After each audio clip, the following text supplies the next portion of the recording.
네, 반갑습니다. 조정현입니다. 오늘은 이문동에 나와 있습니다. 이문동에 올 초에 신축한 원룸 건물이 있는데 그 원룸 건물 건축주분하고 같이 신축 건물 보러 왔습니다. 이 신축 원룸 건물 주변에 호재들이 좀 많이 있다는 건데 어떤 것들이 있나요? 지금 노후주택을 정비하는 이문 1구역하고 이문 3구역 재개발이 지금 진행 중에 있습니다. 이 인근에 재개발이 진행하고 있네요. 네. 이 재개발이 진행이 되고 있으면은 이 원래 있던 빌라나 원룸 건물들을 전부 다 철거를 하고 이제 들어갈 데가 없어요. 그리고 추가적으로 이 공사를 하게 되면 작업에 관련된 분들, 물론 작업을 하시는 분들도 있지만 그와 관련된 분들이 이 주변에 원룸을 찾기 때문에 원룸 수요는 점점점 많아지고 공급은 한정되어 있기 때문에 굉장히 좋은 호재라고 볼 수 있습니다. 오늘 보시는 이 건물은 외대역하고도 가까이 있지만은 신이문역 이쪽으로 쭉 가게 되면 신이문역이 나오게 되는데 신이문역하고 한 5분 정도 거리에 위치해 있습니다. 건물 앞에 도착했습니다. 이 뒤에 보이시는 이 건물인데요. 청담동에 있는 건물을 이쪽으로 옮겨 놓은 것 같다라는 말을 하신 분도 있습니다.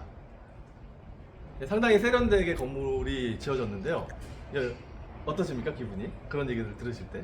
땅을 매입하고 처음 건물을 설계할 때부터 대표님하고 좀 뭔가 다른 건물들하고의 차별화를 두기 위해서 상담을 많이 했고 그 결과물이 잘 나온 것 같아서 흡족해하고 있습니다. 아무래도 사람 보는 눈은 다 똑같다고 이왕이면 내가 들어갈 집이 이쁜 건물이면 더 좋겠죠. 그리고 나중에 이제 매각을 하실 때도 이왕이면 이쁜 건물을 사고 싶은 거는 다 인지상정이거든요. 그러니까 이왕 건물을 지으시려고 그러면 건물 외관, 특히 원룸 같은 경우에는 건물 내부도 중요하지만 건물 외관에 좀 더 신경을 쓰는 게 상당히 도움이 될 것 같습니다. 그러니까 이 건물은 언제 시작해서 언제쯤에 그 공사가 마무리가 됐죠? 처음 공사를 시작한 거는 작년 9월쯤 시공을 시작했고요. 예. 완공된 거는 4월 저번 달, 아, 지난달 이제 중순쯤에 예. 났습니다. 그러면 지금 임대는 총 몇 개 중에서 몇 개가 지금 남았어요? 12개 중에서 8개가 임대가 지금 마무리됐습니다. 아, 예. 주변에 있는 건물들하고 좀 다르게 좀 특색이 있는 건물, 청담동에 있는 건물이라고 얘기를 하는데 이 세입자들의 선호도는 어떠신지? 아무래도 뭐 주변 건물하고의 차별화 때문인지 좀 선호도가 좀 높고요. 예. 좀 같은 값이면은 좀 이쁜 건물에 들어오고 싶어하는 게 사람 마음을 잡고 같은 것 같습니다. 그렇죠. 네, 맞습니다. 이 건물 같이 한번 살펴보도록 하겠습니다. 같이 한번 들어가시죠. 이 건물도 엘리베이터가 있네요. 네, 처음 설계 때서부터 대표님이 엘리베이터를 강조하셔서 엘리베이터를 설치하게 되었습니다. 예, 제가 항상 강조하는 부분. 들어오시는 임차인들은 이 건물이 다중주택인지, 다가구주택인지, 다세대주택인지 중요하지 않습니다. 내가 들어가서 살 때 엘리베이터가 있느냐 없느냐 그게 중요한 거지, 이 건물의 종류에 대해서는 관심 있는 분들이 없거든요. 그래서 엘리베이터가 있느냐 없느냐 그 부분이 임차인들한테는 중요하고 나중에 임대를 올 때 그리고 매각을 할 때도 굉장히 중요한 포인트로 작용을 하게 됩니다. 같이 한번 들어가. 대지 규모가 작더라도 엘리베이터를 집어넣는 게 좋은데 이 3, 4인용 엘리베이터입니다. 3, 4인용 엘리베이터는 면적을 차지하는 부분도 굉장히 작지만 있는 거하고 없는 거하고는 굉장한 차이가 있기 때문에 대지 면적이 여기 같은 경우에는 41평인데 대지 면적이 작고 건물 규모가 작다고 하더라도 반드시 엘리베이터를 3, 4인용 정도는 염두에 두시는 것을 추천드리겠습니다. 여기 수도꼭지가 있죠. 제가 항상 이 원룸 건물을 지을 때 강조하는 부분이 1층 또는 지하층 그리고 옥상에 이 수도와 또 1층에는 화장실을 강조를 하는데 이 수도꼭지가 만약에 없다면 나중에 이 옥상을 청소를 하게 될 때 어디서 물을 끌어올 데가 없습니다.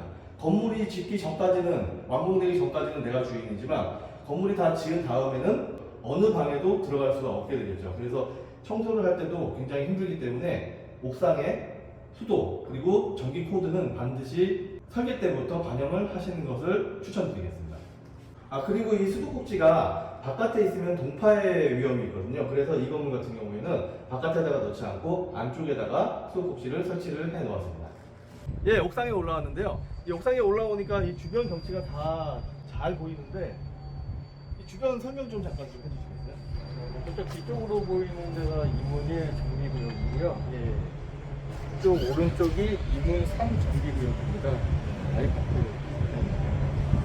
제가 건조하게 한창 진행 중이고요. 예. 아무래도 주변에서 이렇게 대단지 아파트들을 짓기 위해서 기존에 있던 원룸이나 빌라를 철거를 하고 또 저쪽도 철거를 하고 하게 되면 아무래도 원룸에 대한 수요가 굉장히 많이 달라질 텐데 어떻게 생각을 하십니까? 여기 이 지역을 제가 선택하게 된 가장 중요한 이유고요. 네. 그 선택하기 전서부터 대표님이 강조하셨던 부분이기도 하고요. 예. 그래서 좀 제대로 잘 선택하지 않았나 그런 생각을 가지고 있습니다. 예. 이게 기존에 그 건너편에 있던 그 원룸 건물들 그리고 빌라들 거기에 살던 사람들의 수요가 분명히 있었단 말이죠. 그런데 철거를 하고 이제 아파트 3,000세대로 바뀌게 되고 이쪽에도 빌라하고 원룸들을 철거를 하고 다시 아파트를 짓게 되게 되면 원래 있던 수요는 그대로 있는 상태에서 공급이 없어져 버리게 되는 거죠.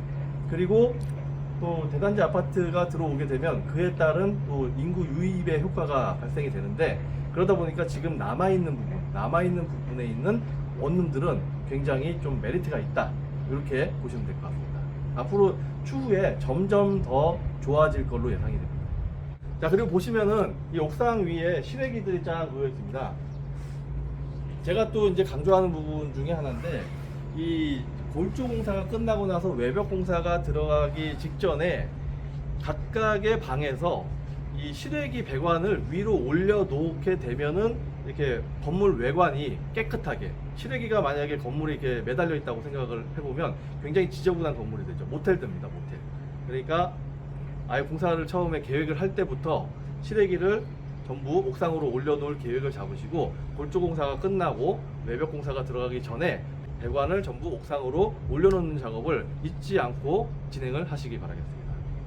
이 건물 같은 경우에는 이 실외기들을 전부 다 위로 올려놨기 때문에 건물 외관이 외벽이 굉장히 깔끔하게 떨어졌습니다. 여기를 상당히 궁금해하시는 분들이 많더라고요. 여기가 바깥에서 보이게 되면 이 루버라고 하죠. 루버가 있는 뒷공간인데 이 뒷공간이 도대체 뭐냐라고 궁금해하시는 분들이 상당히 많이 계셨는데 여기는 원래 발코니죠. 네. 네, 발코니 공간이고 이 발코니 공간 바깥쪽에 이 루버를 달아서 건물의 외관을 다른 건물들과의 이 차별화를 꾀한 거죠. 이 금액은 그렇게 뭐 비싸지는 않지만 이 루버를 처음에 계획하고 설치하는 거에 따라서 이 건물의 이 외관 퀄리티가 완전히 달라지게 됩니다. 이런 사소한 부분에 신경을 굉장히 많이 쓰지 않습니까? 네, 맞습니다. 네. 이 건물의 그 방 구성, 실 구성은 지금 어떻게 되죠? 각 층마다가 3개 호실이 있고요. 네네. 총 1, 2, 3층, 지하층까지, 반지하층 해가지고 총 12개가 지금 구성되어 있습니다. 아, 각 층마다 1호, 2호, 3호, 그 위에 층 3층, 2층, 1층, 반지하까지 전부 다 똑같이 구성이 되어 있고 각 층마다 3개, 그래서 3, 4, 12, 12개의 호실이 구성이 되어 있네요. 예. 아쉽게도 지금 입주를 해 있는 상태이기 때문에 이 방 내부는 좀 볼 수가 없을 것 같고 방 내부는 제가 사진으로 영상에 첨부를 하도록 하겠습니다.